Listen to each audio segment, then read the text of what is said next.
Well, I always say everything with a smile. You'll get away with murder if you're charming or with a positive attitude, I think. Two different people can do almost the same kind of material, but one is seen as dirtier than the other. And I think a lot of the times it is on the delivery or your demeanor on stage or maybe how you're dressed. I think it just depends on like how you say it. Hot breath.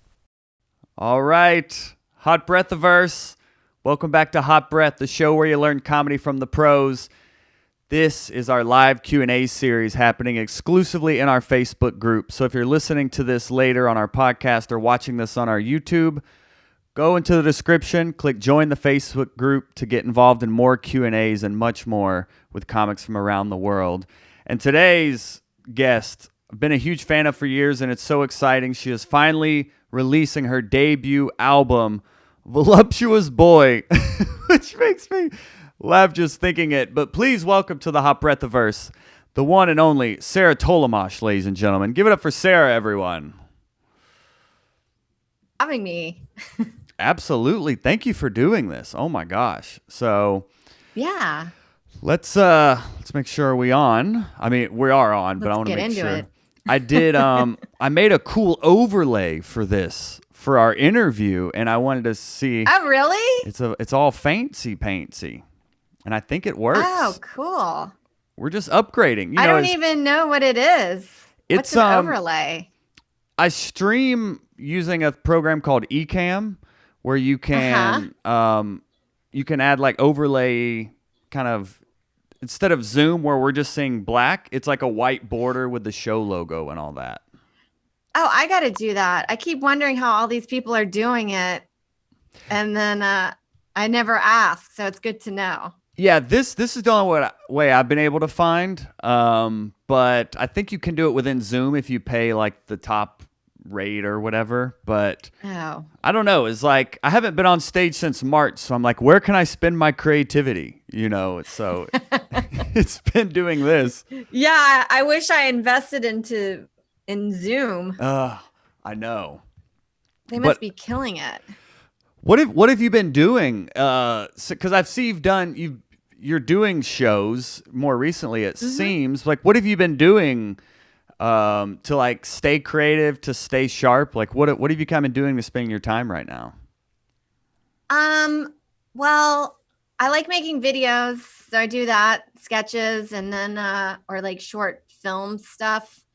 And then I got into TikTok, and then I would try out jokes on TikTok, and that was effective. So I could kind of open mic it on there to see what could gain traction on stage. So it was good. And now they're taking it away from us, apparently. So I'm kind of bummed about it. Will you see it translate? Like if it works on TikTok, does it actually translate when you've tried it on stage?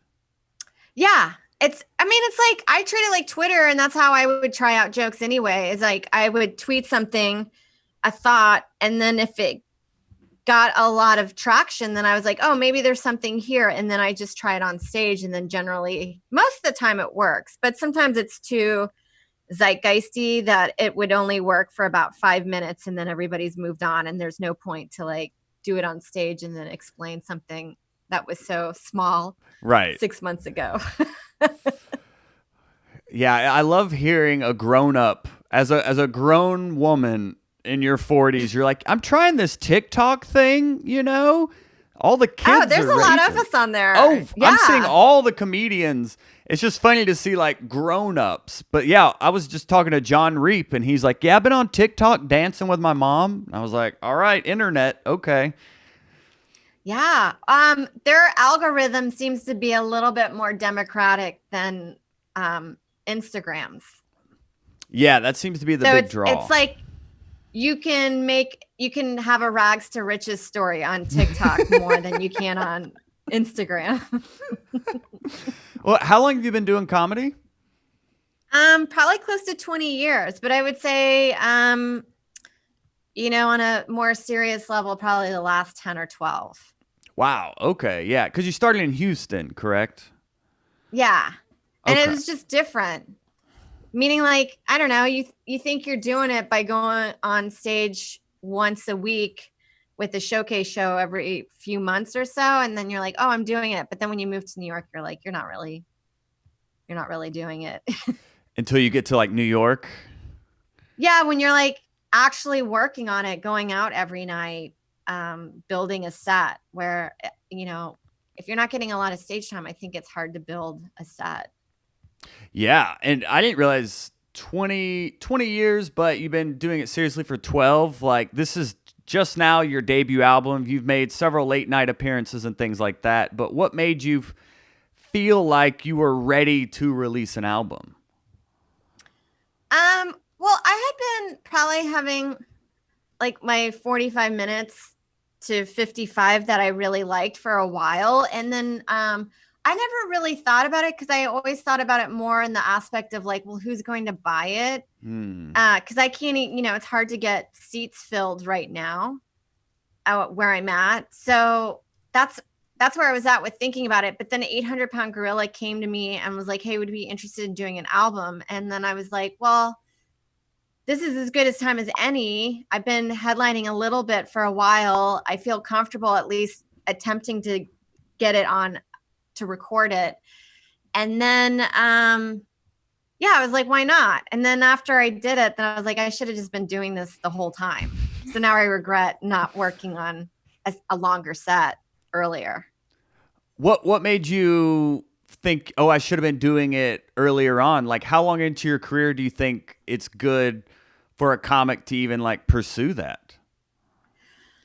I think as soon as you have like 45 minutes that you've been working on for at least 6 months to a year, that you feel like is consistent in front of a large group of people, I think that's a good time to work on it. And the reason why I kind of regret not working on an album more often is that I actually really enjoyed the process, and there was something about having an end goal. And I think I would have created more hours throughout my career. And it's an easy DIY for yourself. Like, you can just create your own album and getting it on iTunes and getting it on Sirius.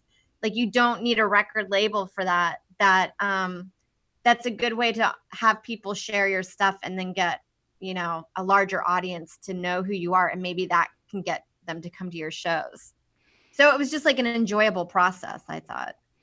And what was that process like? How many times did you run this set? How close up to the recording date were you still tinkering with the set? So these are jokes that I've probably been doing for the last 5 years on the road. And there's still some stuff that I didn't feel like doing because it felt dated to me. So I didn't put it on the album. But I think I started really figuring out my set list around in October or November. Hilarities in Cleveland had offered me to do a headlining gig. I was coming in with Joe, my husband, to feature that week. And they said, why don't you come in a day early and headline? So that was really great because I could run it in front of a club audience. And that's when I started. And then I started listening to it. And then I set up a week at the Creek in the Cave in Long Island City. And that one, nobody came, but I just ran it anyway. Like, it's like 6 o'clock. It's not like a place that a lot of people go to see comedy. It's just like a great workout room, but just running it and figuring out my order. And I still could kind of determine what I thought was strong enough and what wasn't. And I was still tweaking it like days prior. And I still feel like even when things are done, I'm always thinking of like how I was like, oh, that joke probably I could add on more to it. Like, things never feel like they're ever done to me. And so I figured out my set list and I just ran it over and over again because I don't get to headline that often because I don't bring in people. So you have to figure out other ways to run a set. Like, I don't suggest just doing 45 minutes of recording if you've never run 45 minutes before. I mean, I think that's kind of insane, but that's just me. But even if you maybe you're at a feature level, but you have 45 minutes, you almost, maybe for a feature weekend, you record every single set and then maybe can piece it together that way. Yeah, you can, and you should. But like, I don't know, it's just different. Like I feel like for the longest time I was doing 15 minutes and that felt really good and I felt really comfortable with that. And then when I started doing 30 minutes, I felt like when I was hitting the 20-minute mark, you realize the crowd, if you're just like telling jokes with no performance aspect to it, you realize the crowd kind of gets maybe a little bored with you. So you have to figure out other ways to be captivating. And I feel like walking around the stage instead of staying in one spot, inflecting in your voice.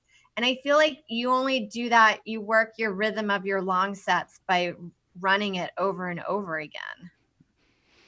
Yeah. So for me personally, I think it's harder to piece it together chunk by chunk. I rather, like, if I was going to shoot a special, I'd like to know that I was running that set almost every weekend for at least a good 6 months.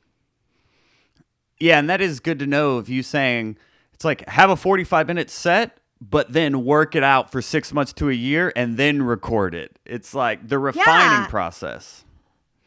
Yeah, because it's just, I don't know, it's just different to have an audience sit there, be captivated with you for 45 minutes. It's quite different than just doing 15 minutes. Yeah. It's so much more rewarding though, because like you feel like you're building. There's like a rapport and a relationship. I've been doing comedy a little over 10 years, and I just really started doing more headlining stuff like last year, and then like COVID happens, but is a completely different like game. When you have 45 minutes, you're at first like, can I even talk for 45 minutes? And then the more you do it, the more comfortable you get with it. But it was like starting over, which is exciting. Yeah, it's a mental game. I feel like it reminds me of running. Sometimes you want to quit when you're 20 minutes in and you're like, no, you got to sustain this like level of entertainment. It's hard. Yeah, but that's what keeps it invigorating though, too. Yeah. Always staying out of your comfort zone, I feel like keeps your comedy sharp and exciting. Whether if you've been doing the same open mic in a smaller scene, if you've been doing the same open mic every week, like switch it up, like start your own show or go to a different show. Like staying out of the ruts, I think really help keep it fresh. Yeah, like I try to make a rule, like every time I go up, I at least try one new thing if it's not an important set. But yeah, that way you constantly are like working or building off of it. And when you're developing material, like what is your writing process? Because even just like a word choice of you talking about avocados and using this word hatch. I just love word choice and like the specificity between like a laugh and a lull can be that one word. And you just using hatch, I was like, oh, she like gets into the nitty gritty of like word choice and really how you can paint a picture with a single word. So like, what is your writing process in developing a tight bit? Well, I definitely probably start off with Twitter. So it's an idea and it usually feels like a topic sentence of a paragraph.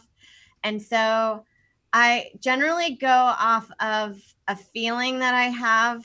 So like, for example, the avocado joke, like, I don't know. I remember one night the whole time I was walking to my show in my mind, I was stressed that I was like, shit, I have 3 avocados at home that are about to expire. And I really like, I don't want to throw them away. And I keep wasting food like that. And then it was making me laugh that it was like taking up so much mental real estate in my mind. And then I thought it would be funny if I just canceled shows so I could just stay at home and make sure I could eat my avocados. So then it felt like they look like eggs and then and kind of like an incubation. And so I thought of the word hatch and I actually really like enjoy doing stuff that way. And that's how it started. So it started off as a tweet. And then when I went on stage, I end up like tagging on stage. So I do a lot of my writing as I go up on stage because sometimes when the audience gives you feedback that it feels good, you want to keep riding that wave and then I'll talk that bit until I kill it. And then I know where to stop. Oh, I love. Are you thinking through when you think, okay, I have three avocados at home. Oh no, I better get back. Oh, this is funny that I'm even thinking this. And then are you like, avocados? Well, they look like eggs. Maybe they hatch. Like, does it come together? Did it come together all as you're walking to the show? Um, yeah, or just like you just as you say something on stage, it's just like if you're in a good mood and you're feeling really funny that night and the crowd is really responsive to you, it puts me in that zone of like just tagging and being thinking of more, my mind seems to get more relaxed, and then it kind of comes to you while you're on stage. And then, in a situation like that, you call it mapping. What does this feel like to you? And then you use other elements from that comparison and see if it works with what you're talking about. Can you go into mapping more? Yeah, I guess it's a term that you use. Like I learned it in sketch writing, and it's like taking one incident and being like, this is a very similar feeling to this other incident. I can't think of an example right now, which is so infuriating. Let me see if I have. I guess one example. I remember one time. You know how girls always have the dilemma of like, am I going to cut my bangs, or I'm going to cut my bang? Like it's a constant thing in our life of cutting our bangs. And I was just thinking how like it just seems like a really weird, like a small problem, but it feels like a big problem to us. So I wrote a sketch of us in a like log cabin and we're a poor family. And then I mapped it over that and the problems that you would have in a depression or in a dust bowl. And then I did it with cutting bangs. So I put the bangs in that scenario. And I think that would be what you would consider mapping. Oh, and then maybe like common phrases from the Dust Bowl you may just apply to cutting bangs. Yeah, that it works. It works that way. Like I had a whole monologue of the grandmother going through her generations of cutting bangs and stuff like that. And that's what they did. So, and it like people see it better. Or like one time I felt like I was always working on my printer, and I was like, this is like working on it's equivalent of working on your car, but it's not as cool. So then you write that way. So that's just like one technique that I use to like expand a bit. Ooh. It works in sketch. That's where I got it. Do you have any other techniques you could share with us? That's the only one I can think of. I'm sure as I talk more along, I'll probably like remember. Comparisons are always good. I try not to use what is it? That's like if this was like this, because I feel like that's a very obvious way to state something. But if you use it in a hyperbole, is that, I don't know how you pronounce it. I think people will know what you're getting at without having to state it, and it feels more effective that way. Oh, if it's almost like more conversational or it comes off more natural. Yeah, like treating a lightweight subject as if it's a very serious death, like a traumatic experience, I think is always kind of like a funny way of treating things. Yeah, that is a really intriguing contrast. I'm going to start looking for more in my own material and my own ideas of you, even like the avocado one about the stakes heightened so much. I'm actually going to cancel shows for this. And it's almost like the bigger the contrast, maybe the more comedy potential. Yeah. I guess it's just kind of like, I don't know. I don't even know how to explain it, but like, I don't know. I feel like sometimes, if you're a really dirty comic, I feel like it's good to dress really nice. Like, I like the yin and the yang. It's a very nice balance. And I think people like it, and it's a way to soften things and you can get away with a lot more. Oh yeah, this is Patrick is saying the avocado joke and callback is great. And hearing your thought process is very helpful. Very nice. Oh, cool. Yeah, people are saying they're loving the avocado bit. Bob Jorgensen said he follows you on Twitter and he's crying. Oh, he said, I just followed Sarah on Twitter 4 minutes ago and I'm crying laughing at the pinned tweet. Oh, that one. That one's really funny to me now because it's so out of context that if people saw that as my first tweet, they'd be like, "What the fuck is she talking about?" And someone's getting roasted for not listening to your album yet. He's like, "Wait, where's the avocado bit?" And now people are roasting him for not knowing your avocado bit. Oh, don't worry, dude. You just go on the first track and you'll be there. You don't have to dig deep for it. It's so good. Like how did you decide the order for your set? Well, that one for the order of my set, it's weird because when I was running it at the Creek and I thought about it, I split it up into two 25-minute chunks or two 20 to 25-minute chunks. Because it's easier for me to memorize. I have a really hard time memorizing stuff. It's like a mental block for me. So I find it yucky. I don't like doing it. So I don't attempt. And the only way that I can do it is if I keep doing things over and over again where it becomes a muscle memory. But the idea of actively memorizing something is so awful. So I broke it down into two 20, 25-minute chunks. And then I could remember it that way. So I could flip them around, and I would do that as I was running sets in the city, which would help me memorize, knowing that I didn't have to have them in that exact order, but if I knew it, then it would make me feel comfortable on stage. So was starting off with my second half as my first half, and then I realized I felt like it had a lot more weirder and dirtier, like vulgar stuff maybe, or sex stuff. And I always think, and just as watching stand up throughout the times, everybody usually puts their dirtier or weirder stuff towards the end because you want the audience, especially for an album and if somebody doesn't know you that well, I think it's good to have them trust you and kind of know what your voice is before you start doing stuff like that, so they know that you're not serious and that you're only making fun of everything. And you don't, like, for me, I wanted you to not really know what my strong opinion is, like irreverent. So I think that's why I put the cleaner stuff up front, and then I went with the dirtier stuff and the weirder stuff towards the end. Yeah, it's almost like you get them on your side and then they'll go wherever you want to go. But if you opened with your closer, that would set a completely different expectation for the set. Some people might turn it off. Yeah. And then also from there, it's like hard to follow your observational bits when you've like talked about your genitals or whatever. You know what I mean?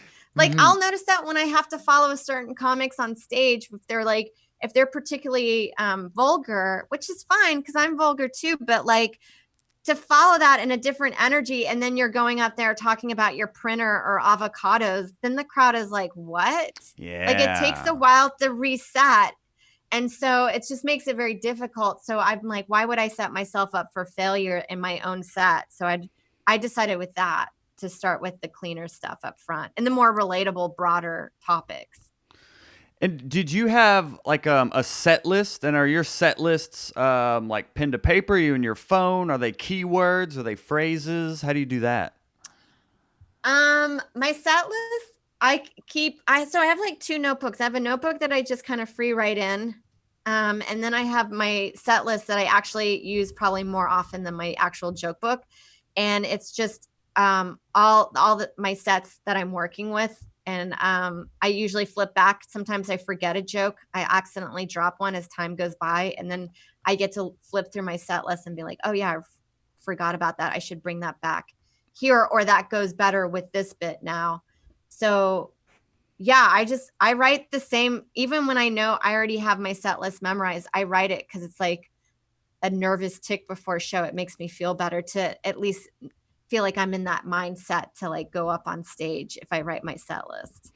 Yeah, I do every show. I'm making a set list. Like even if I know the jokes, it just keeps me in that mode of like I'm not here just killing time. I'm here working on something. Yeah, you got to go up with a little bit of a plan or something to fall back on. I mean, you can go up on the stage and like, start doing crowd work. But like once they start getting settled, you can go, as long as you know what you're doing, it kind of makes me feel comfortable. Yeah, and this is Stefan saying he loves the new album, and your bit about people crying in public is hilarious. Oh yeah. It's, That's a New York thing. oh, there's so many good ones. This one actually, and speaking of your bits, this one comes from Liam Harvey, who says, "Hi Sarah, love your album. Wanted to know the process behind creating the great umbrella bit. Thank you." Oh, yeah, that's another one kind of like it falls in the same mindset of avocados, I think. Cuz I saw the forecast for the day and it said it was going to rain. And then, so a lot of times in New York, once you leave your apartment, you're gone for 16 hours. So I didn't rain. I was carrying this umbrella with me all day long and I kept forgetting it at places. And then I found it to be a burden because it took away one of my hands. So it was hard to carry a coffee and all this. And then that was another one where you're like, oh my God, if I can't even handle this and I find this so not fun and unenjoyable, I don't know how I'm going to handle having a child. And so that's how that bit came along as well. So that's another one that I was like, this is taking up so much mental real estate for an umbrella. I cannot believe I'm thinking about this stupid object as much as I am right now. That's so great. Well, one, I loved that bit. I like cackled out loud as I was driving, listening to that, just making that connection. Something seemingly so mundane, and then something seemingly like life or death as like a child. So it is. It seems like you're very. How do you do it? You're skilled at like. Sorry to cut you off there. That's fine. You're very like skilled at like listening to your sense of humor almost. It seems like you're honed in on if something is singing to you, like a spidey sense almost, you're onto something. Like that sense of humor you're tapped into, it feels like. Yeah, I think, and that's for anybody. And that I feel like this is how you probably develop your own voice is like, a lot of the times I don't really go for the joke. I'm not thinking of a joke in my head. I think what is best to go on is like go off of a feeling and you're of like, why is this bothering me? Why do I find this strange? What is about this thing that is so weird or like annoying you because you're like it's so small or stupid. And then from there, like sometimes just the obsessiveness of thinking about something, you're like, obviously this is something very passionate to me right now and I should probably think about why it's in my mind. And then I think that's where I get the joke, as I figure out how to write for myself that way. And I think that's a great way of making sure that no one takes your joke because it only works for you. I think when you do stuff like that, it's harder for joke stealing, I think. Yeah, it's like that's a common phrase I've heard is like no one can steal you. Yeah. Well, that's like a lot of times people get like self-conscious about talking about a subject matter that's probably been talked about on stage ad nauseum. But I always say, if it's something that feels really personal to you and it's like in a specific thing that happened to you with this thing, then I say go for it. And it makes that joke stand out different than what everybody else is doing. And it's very like to that person's voice. So I say don't worry about like if it's being talked about a lot on stage. Just make sure no one has the same bit.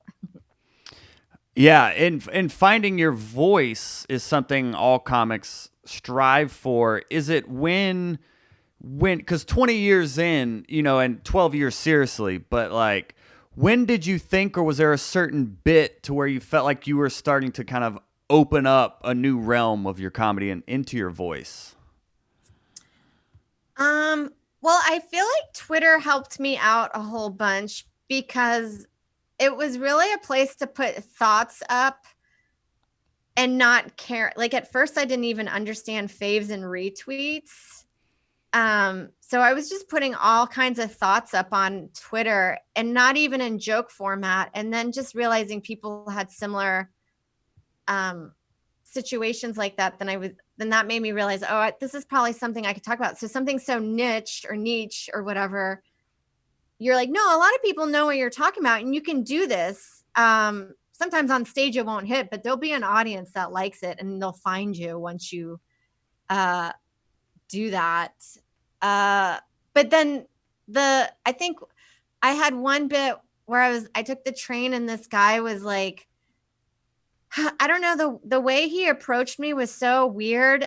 And then I treated it as if it was a real conversation. And I felt like when I did that on stage without doing a setup punchline and just doing bits as dialogue and just telling the story through my point of view, I felt like that was the first time where I was like, I think now I get this. I know how to do this. And that was like a year in when I moved to New York. Or I felt more like there's a lot of times where I'm just like, oh, I think I get how to do this stand-up thing. And then I do a set and then I'm like, maybe you don't. But I felt like there is a time when you're like, oh, that's me. And I think I figured it my way of being me on stage without trying really hard. And it felt effortless. That's where I had a joke like that, but I didn't do it in my set. But yeah, or in being the album. you. Yeah, that is a good note though of like you weren't going for setup punch. You were going for like, but what is Sarah's point of view here? And that really started to crack open that new writing. Yeah, well, not that I would ever teach a class, but I think sometimes for classes or just for comedy, I think a lot of comics when you first start out, you're always thinking about like, I need to write a joke. But honestly, like, haven't you ever had that guy at work or that friend that just tells you their story of what they did that morning and you're laughing hysterically because they're telling you what their problem solving skills are in their head or what they're thinking, and you're like, that's so funny. So I remember a lot of times in like New York, I was like, I'm not going to go up and try to write a joke. I'm just going to tell you about my day. And then I felt like that was more satisfying and then finding bits that way than trying to figure out like what setup punchline can I come up with now.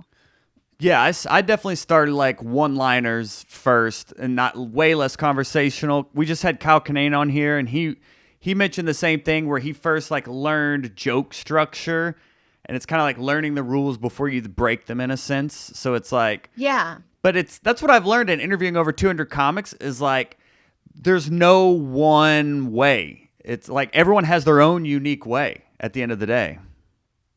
Yeah, I feel like a good example of someone that does that really well is Nate Bargatze. Like he doesn't really feel like he's giving you a setup punchline. All he's really doing is telling you what is going through his mind. And that's where the jokes come. And that's how I feel like where you find out who you are on stage is like, just talk about the weird shit that's going through your mind or your obsessive thoughts. And I think people will relate to you or find it interesting. I love it. And this one actually comes with people relating to you. Lee Hudson, he's over in the UK. So Ooh, he I said that so like surprisingly. There's people over there. They're listening. Yeah. But yeah, we do a daily writing club in this Facebook group, and he's in here every day as well. So that's great. He asked, do you and Joe let each other know if one of you is going to do a joke involving the other? Not necessarily, because we know what our boundaries are, and I don't think any one of us has done something. I know certain things to not talk about because it's not my truth, or it's more that's Joe's ordeal that he's dealing with. But I will try out stuff without telling him, and then if something works really well that involves him, then I'm like, well, then shit, I want this in my set, so I'll let him know. But we've never had any issues. I think in the beginning I had a joke about I used my boyfriend as a premise, but it didn't involve him. But it's so much easier just to say my boyfriend instead of being like 2 boyfriends ago. Yeah. You're like, like no one cares. And you're like, it's just too many words. And so I just like, it's just easier for me to make it the truth at that moment. And he was like, but I didn't do that. I'm like, yeah, I know. This is all jokes. Like, This isn't like a serious thing, but he got over that one. And I don't do it anymore because now it's an old bit. But did you have to establish boundaries, or did you have to like cross the line to find it? Have you had that discussion? No, I don't think so. I mean, every now and then, like, I think Joe has OCD, and there's times where I find it very annoying to deal with, and I want to write jokes about it. But I also don't want him to feel like I hate him because of it. And so, because sometimes that is the thing that's weird about jokes. They can come off mean. Mm-hmm. Especially when if they're not about you and you're joking about somebody else, like, I don't know, it can come off mean, and I don't want him to think that I'm making fun of him. So I try not to. And Bob Jorgensen asks, can you tell us about your editing process? How do you decide when a joke is edited properly? Well, the thing is, sometimes, as I was earlier, I'll do a bit and then I try to tag it over and over or keep adding to it on stage. And then you will do it so much that you can tell that the audience has lost interest or you lost them. And then that's how I'm like, okay, I'll stop it there. Or sometimes if I start going too dirty and I feel like I'm getting groans, I'm like, okay, well, that's not what I'm going for. I'll tone it down a bit or take out a line because I feel like that's too much. But I don't really edit. I usually just try to keep adding on. I always joke I write a premise, I'll write a joke, and then I tag it 3 years later because that can happen too. You're like, oh, I haven't done this joke in a while. You do it on stage, and then all of a sudden, because you haven't done it for a while, you thought of a new thing about it, and then you're like, wow, I just added to it. Now it's a new joke again. And will you, when it comes to editing, will you like record your set and then like review it? Are you disciplined in that practice?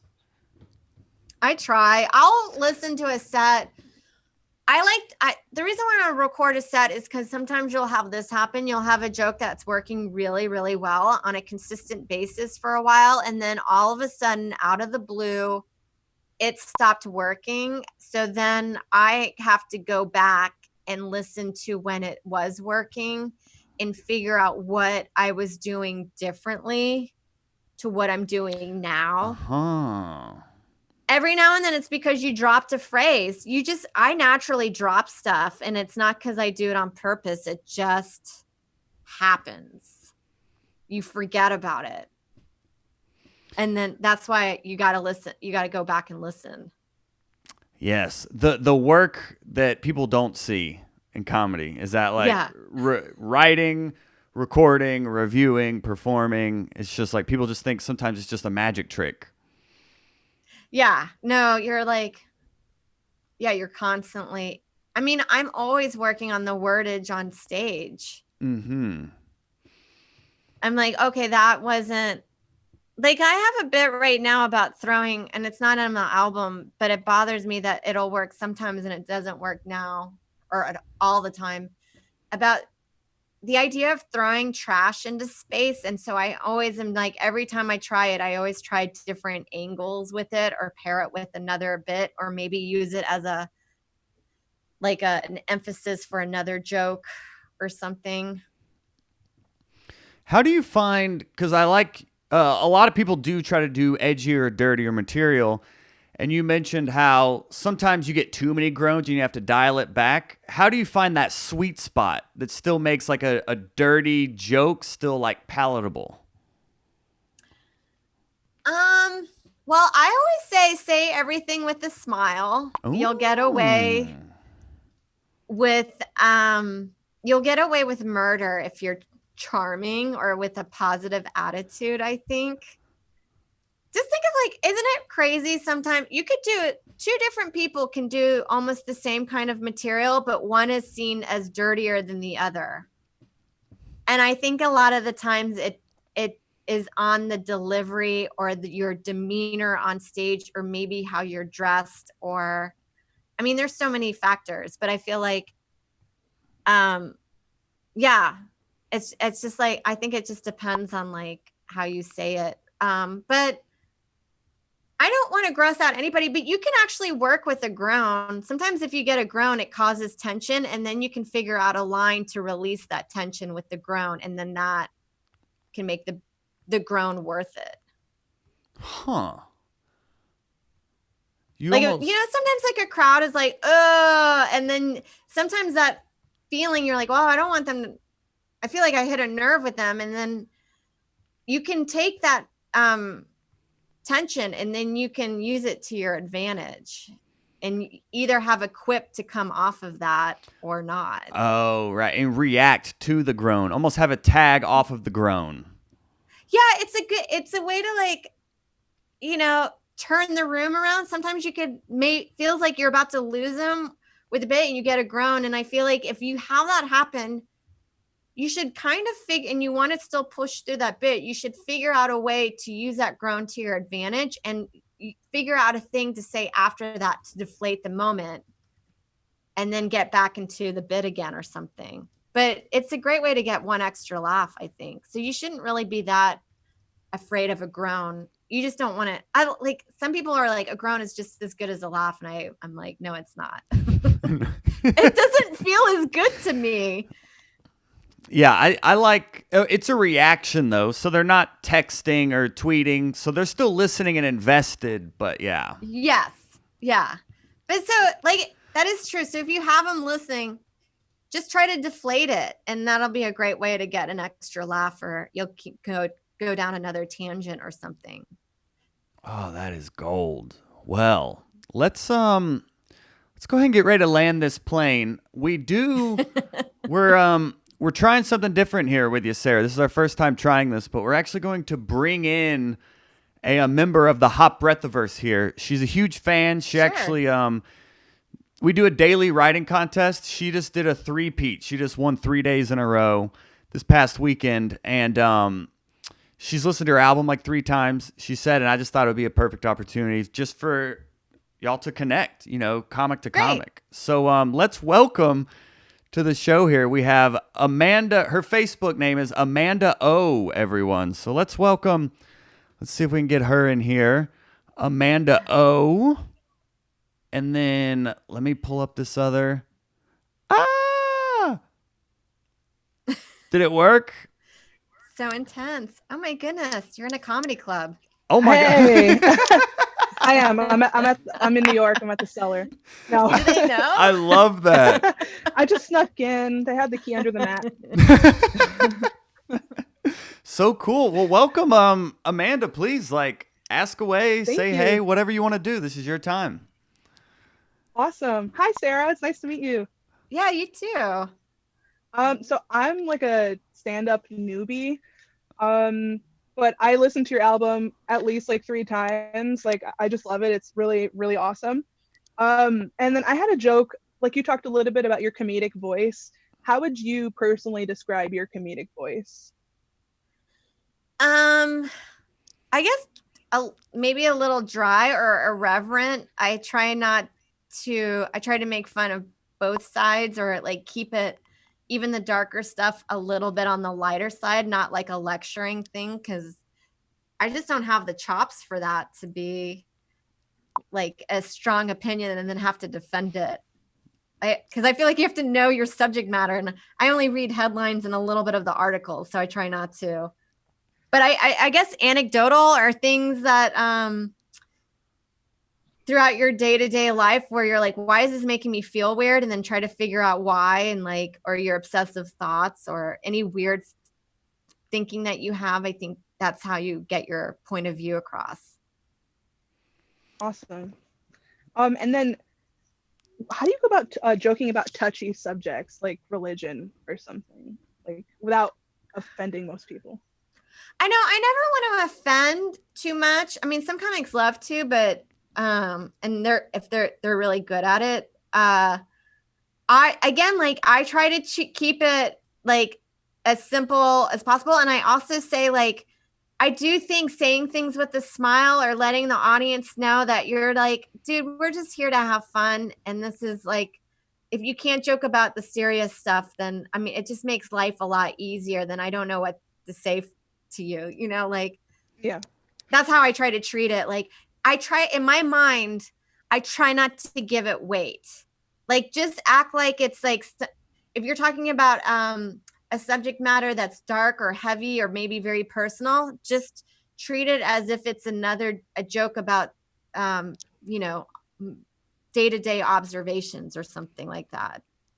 Like, you don't care, just push through, and this is what you're talking about, and don't give anybody the weight to make you feel bad about it. That's a good way to think about it too, because I've been thinking about how to joke about things that are like more that are personal, but maybe may come across as offensive, like the touchy subjects like religion and race. But I love that you have like like you said, you say it with a smile and that you have like a positive outlook, so that maybe people won't take it offensive, right? Because at the end of the day, it is a joke, you know. Yeah, and you're like, I'm just trying to, I don't feel like my point of view is right, but this is how I feel about it. And I think this is the silly part about like the religion or any darker side or whatever, like zeitgeist issues happening right now that's on the serious side. Like, I mean, there's so many funny things about stuff that I feel like you should be able to joke about it. And it's your right, especially if it's your issue. Yeah, absolutely. And then you were talking a lot about your writing, which is really cool. I just wanted to know, what would you say is your writing process in general? Like, do you just go based on inspiration, or do you force yourself to write all the time? Well, I'd like to say I would be one of those guys that sit down and write for hours and then they just produce so much material that way, but it doesn't come to me that way. I don't think I've ever had a bit organically work out or come to me by just free writing. It's not that I think that doesn't work. And I think that works for a lot of comics. And there's a lot of great comics that actually do that produce a lot more material than I do. But for me, I don't know. It's really weird. I write more in the shower. I write while I'm doing dishes. I love doing day-to-day stuff like errands. It allows me, I think your mind is more relaxed because you're not worried about important shit. You're just doing like mindless activities.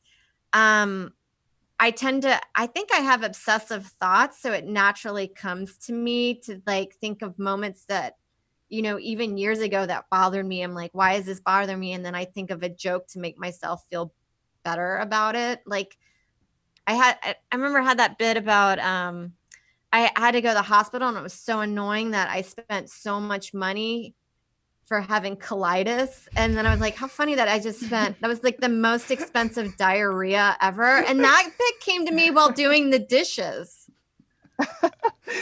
Like, I was like, oh, colitis. Yeah, it was just like really expensive diarrhea. That cost me like $20,000. And I was like, that's so fucking funny to me that diarrhea cost that much money.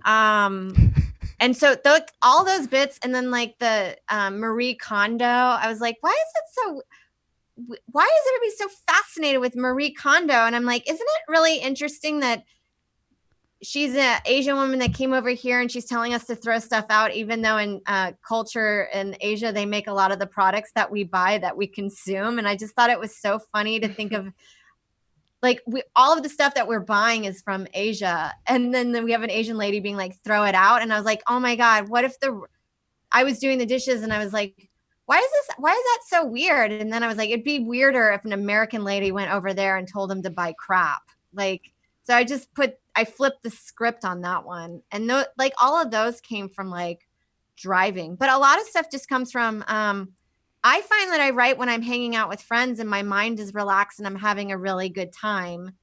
And you like podcast, you know, you start talking about like weird stuff on podcasts. Like that's a great way for mining material as well, of because you're sharing your thoughts. And then also when you're having a conversation, people ask you questions about this incident that takes you down a road that you probably wouldn't have even thought about if you were thinking about it on your own. So that's how I write. And then when I'll say something in a conversation, I'm like, oh, I like that. I'll put it on Twitter to help me remember it. And then I'll see how it goes. And then if it does well, I'll try it on stage.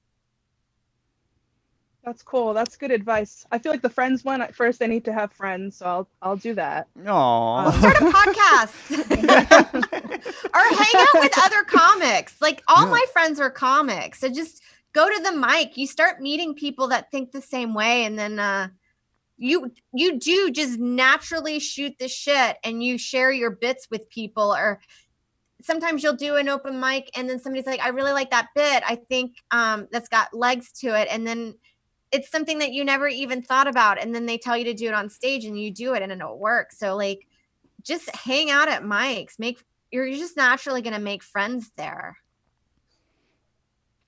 Yeah, definitely. I'll start to do that. And then my last thing was, do you have like, oh, by the way, that Marie Kondo bit is my favorite one, and I also love the ASAP one. That one I've been laughing about for a while. But do you have any like advice for like a new starting comic? Like, what is that one piece of advice you would give to someone who's new, and maybe even like, especially women, because I feel like sometimes there's not really a lot of women that are on the scene. Yeah, I mean, we're not really coming through town headlining, so there's only like, I think it seems like 8 that actually work the road on a consistent basis. So you're really not going to see much. So I just say, like, you form your scene, just get your tight 7 minutes in whatever town that you're from, and if you're really enjoying it, I think you should I say New York, but you can do both. There's no right way. I think it's just like how much you want to make it work. But I always say, just keep creating stuff, getting up on stage as much as you can, because that's where you're going to do most of your writing, I think, is on stage. And that's how you tighten your set. And then you'll just make friends and it'll make you feel more comfortable on stage. Because I felt like as soon as I made friends that were comedians, and I felt better on stage, because I never really cared about what the crowd thought. I just wanted comics to like me. So that's a good motivator.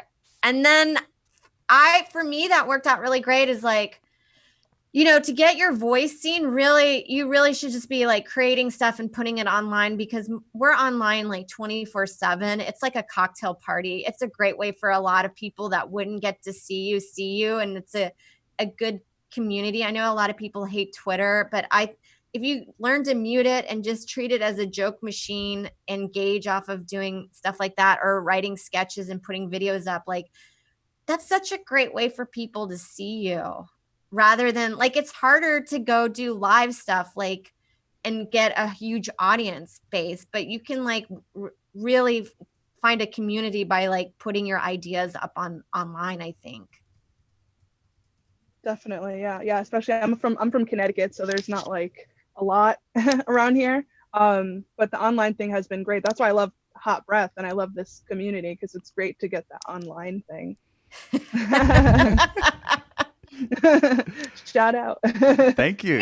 But a lot of like relationships and jobs that I've gotten, I would say it's probably been more because of online content than it has been with stage content. You just want to work on stage because you want to get really good. That way, when things start opening up for you, like opportunities, you have a really killer live set, and that you could start making money, and it'll just like, everything will just like meet up at the right time, and it'll just probably explode. So I say you work on both of those avenues so they eventually like meet up.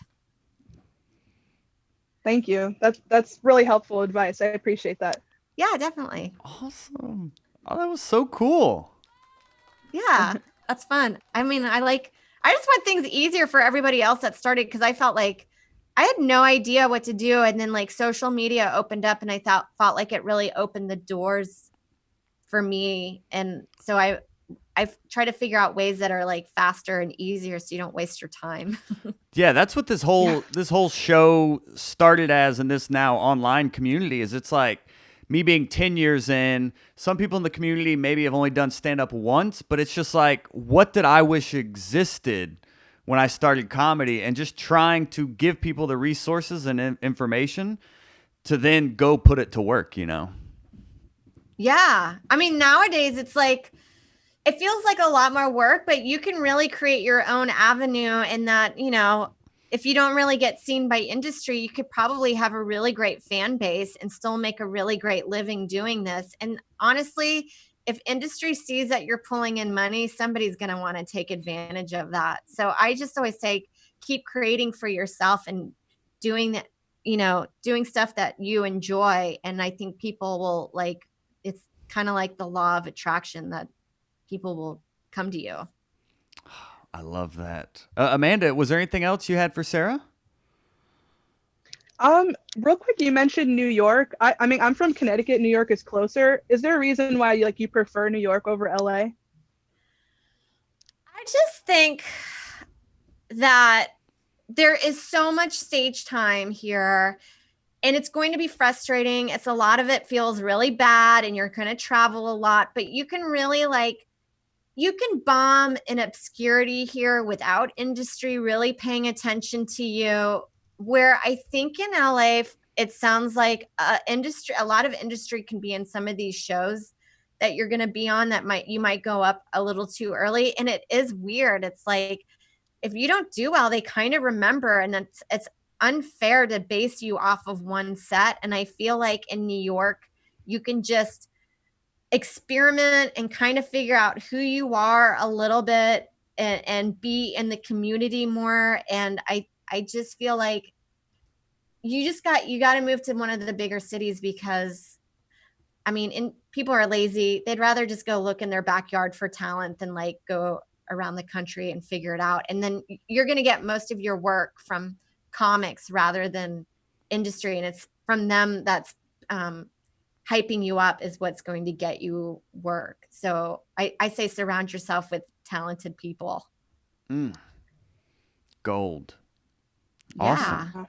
Well, thank you, Amanda. I'm so glad we were able to do this. Thanks for asking such great questions.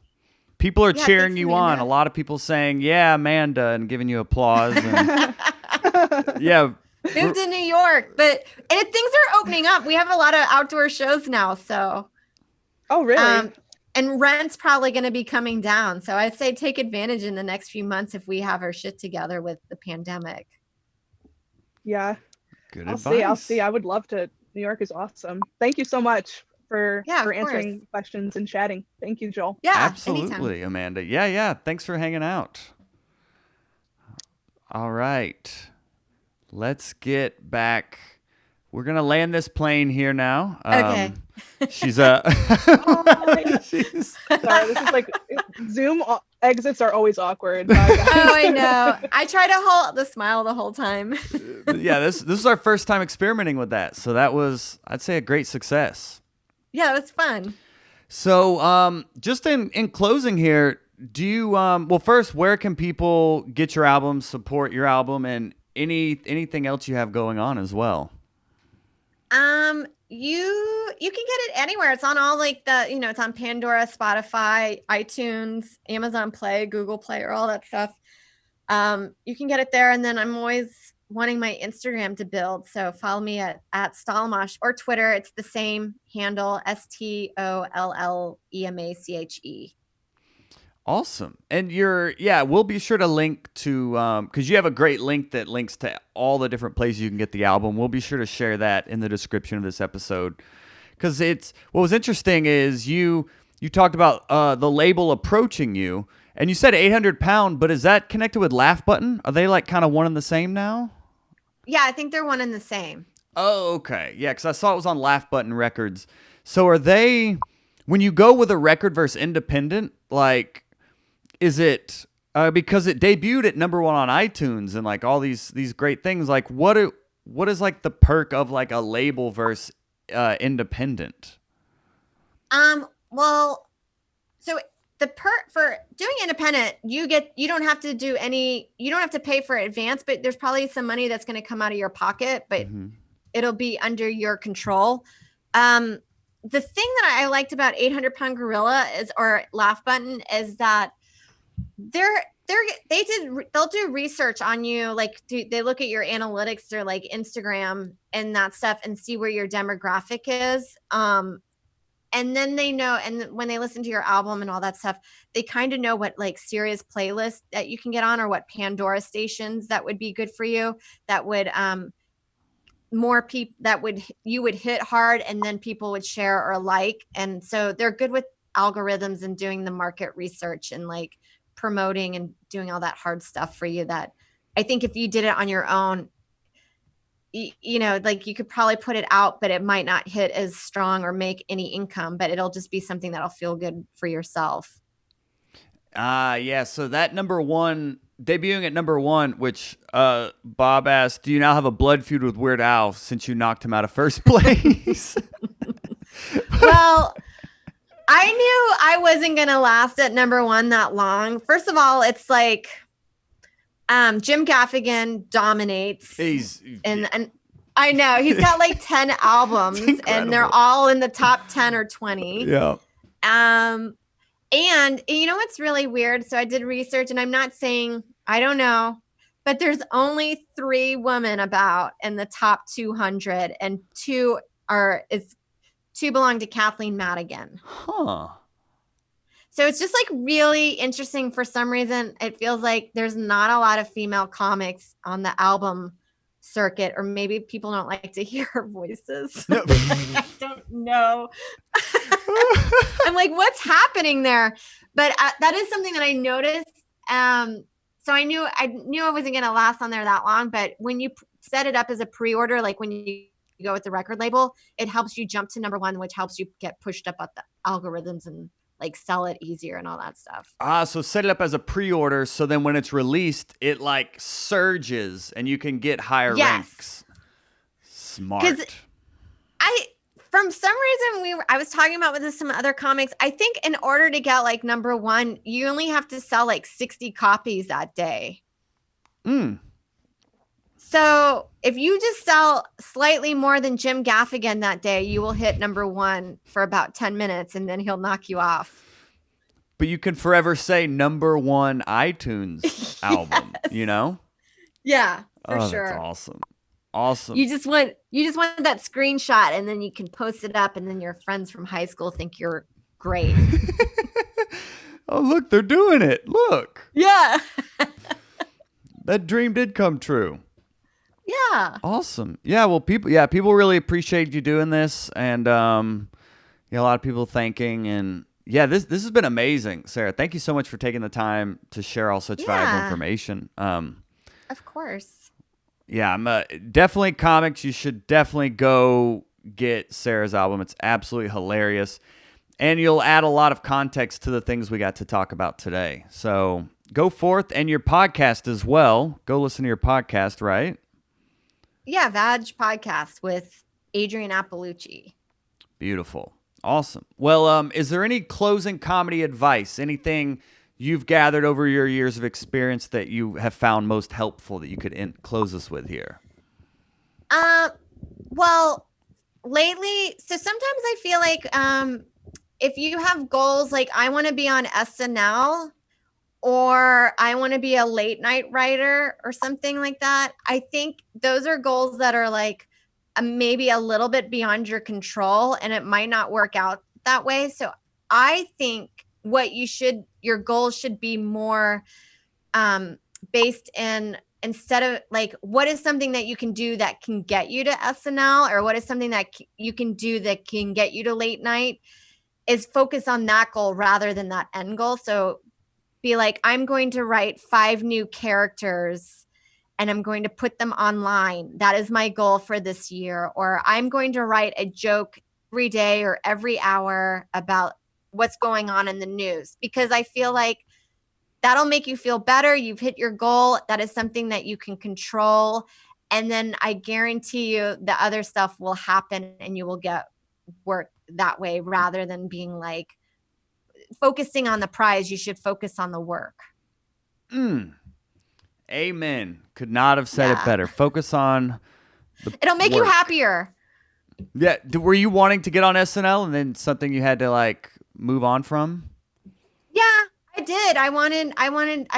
I felt like I got close one year. I submitted a packet, and now it's like my 6th year of submitting, and I feel like it's not happening. So I was like, instead of being upset about not getting that, and that happens, and it's a very hard goal to make. And it doesn't say anything less about your skill set.